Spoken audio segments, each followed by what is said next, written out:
방송을 시작하도록 하겠습니다. 마라나타, 내가 매일 기쁘게 순례의 길 걸어가고 계시지요? 여행자는 요구하지만 순례자는 감사한다. 끊임없이 기억하시면서 감사로 걸어가시고 끊임없는 영적 전투에 있다는 사실을 아는 것만으로도 우리가 승리의 삶을 살 수 있습니다. 왜냐하면 내가 전투 중에 있다는 사실을 모르면 작은 한 방에 무너질 수 있잖아요. 그런데 전투하는 사람, 꼰투하는 사람은요, 몇 방 맞아도 그것에 대해서 개의치 않아요. 어차피 맞고 맞는 것이 싸움이니까요. 맞고 때리는 것이. 그런 의미에서 우리 영적 전투에 있다는 사실을 기억하며 힘든 것이 당연하고 아픈 것이 당연하지만 결국 확실한 승리의 길을 걸어가고 있다라는 사실을 기억했으면 좋겠어요. 오늘도 이 짧은 방송이 위로가 되기를 바랍니다. 오늘 제목은요, 내게 주어진 모든 삶은 하나님의 퍼즐 조각이다. 제가 오늘 생일인 거 아시죠? 원래는 이제 음력으로 하면 좀 남았지만 언제부턴가 음력하니까 왔다 갔다 해서 안 되겠다.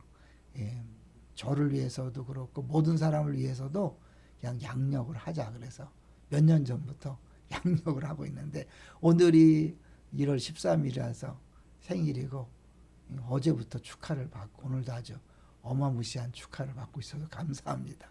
제가요 2022년에 나름대로 의미를 부여한 게 뭐냐면 22가 제가 이빨할 때 주로 쓰던 번호였어요. 축구 유니폼에도 2등 백남바 22번, 제 아이디도 DSMN 22, 동산맨 22. 이게 어쩌면 그 철없이 써서 이빨을 자랑스럽게 여기고 20이라고 했거든요. 그래서 제가 작년 한 해 동안은 내 이빨의 세월을 생각하면서 수없이 많이 회개하고 주 앞에 더 겸손해지는 그런 한 해였다면 2023년은 제가 시편 23편과 연결시켰어요. 그래서 여호와는 나의 목자시니 내가 부족함이 없다. 그런 시편 23편이 내 인생에 이제 이루어지고 우리 교회에 이루어질 것이다. 그래서 제가 이제 교육자 시무식 때도 그랬고 직원 시무식 때도 있고 이제 어제 안수 집사 원래 때도 했지만 주일날 당회나 또 우리 권사 연합 원래 이 처음 설교는 다 시편 23편을 가지고 설교하려고 그래요. 핵심은 만족해야 환대가 가능하다는 거죠. 우리가 다음 세대를 환대하는 행복한 공동체가 되자고 했는데 내가 만족하지 않으면 환대가 불가능하죠. 근데 이제 가방과 보자기 이야기 들어보셨어요? 가방과 보자기. 이어령 박사님이 이제 주로 하던 얘기인데 가방과 같은 사람이 있고 보자기와 같은 사람이 있다. 들어보셨죠? 가방은 자기 틀이 너무나 분명하고 그 틀이 없어지지 않아요. 그래서 늘 모든 걸 그 틀에 맞춰서 담으려고 하고 심지어 담을 것이 없음에도 불구하고 그 틀 때문에 공간을 차지해서 다른 사람에게 불편을 끼치죠.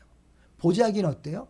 보자기는 어떤 모양이든지 다 쌀 수 있어요. 어떤 물건이도 다 쌀 수 있어요. 그리고 쌀 게 없으면 접어놓으면 남에게 피해를 주지 않죠. 우리 예수 믿는 사람은 철저하게 보자기 같은 인생을 살아야 되죠. 오늘도 제가 꼬리 물게 해서 자유하십니까? 라고 물었잖아요. 자유하지 못하다는 건 내 틀이 너무 강하기 때문에 그것이 계속 걸리적거리는 거죠. 사람을 볼 때도 그 가방, 그 틀에 맞추고 모든 상황과 조건도 내 틀에 맞춰서 그대로 안 되면 불편하고 원망하고 힘들어하지만 내가 만약 보자기 같이 된다. 틀이 없어진다. 그러면 이제 모든 사람을 품을 수 있는 거죠. 근데 이게 가능하려면 여호와는 나의 목자시니 내가 부족함이 없다는 고백이 나와야 되죠. 사실은 이거 하나님이 목자가 됐다 안 됐다. 누구는 목자 되시고 누구는 안 되는 게 아니잖아요. 예수 믿는 모든 사람은 다 이미 하나님 목자가 되신 줄로 믿습니다. 그 하나님이 사람 몸을 입고 이 땅에 오셔서 얼마나 확실한 목자인가. 자기 목숨을 내어줬잖아요. 선한 목자는 양들을 위해 목숨을 내어주는데 자기 목숨을 내어주는 예수님이 우리의 목자가 된다. 더 이상 말이 필요 없는 거죠. 우리는 누구에게나 부족함이 없는 삶이 주어졌습니다. 할렐루야. 그런데 문제는 내가 그것을 느끼지 못한다는 거예요. 왜냐하면 내 지금 손에 잡히는 게 없고 내 수중에 또 풍성하게 있다고 생각하지 않기 때문에 그런 거죠. 근데 잘 기억하세요. 양은요, 물 탱크가 있는 게 아니에요. 양은 자기 풀을 저장해놓은 창고가 있는 게 아니에요. 아무것도 없어요. 그런데 부족함이 없다고 고백하는 이유는 뭘까요? 목자가 알아서 때가 되면 풀밭으로, 때가 되면 시냇물가로 인도하기 때문이죠. 근데 우린 자꾸 내 틀을 가지고 지금 있어야 된다 생각해요. 아니요. 나보다 나를 더 잘하시는 하나님이 지금 필요하면 지금 주실 것이고요. 지금 필요하지 않으면 좀 이따 주시는 거죠. 저는 이번에 그 단기 선교팀이 가는 걸 보고요. 두 팀 제 사진인데요. 우리가 계속해서 세 가지 비전을 갖고 달려왔잖아요. 하나님의 임재를 경험하는 교회, 그리고 두 번째 이웃과 열방을 섬기는 교회고, 3년 차는 세 번째 7년에서 마지막 7년째는 다음 세대를 준비하는 교회인데, 그 다음 세대를 환대하는 교회지만 그렇다고 첫 번째, 두 번째 비전이 없어진 게 아니잖아요. 그건 이미 이루어진 것을 기본적으로 이제 바탕에 깔고 다음 세대를 환대하는데, 이번에 단기 선교팀에 누가 들어갔냐면 황시원이라고 우리 다음 세대가 들어갔어요. 이 황시원 때문에 아버지인 황기동 집사님이 같이 가게 된 거죠.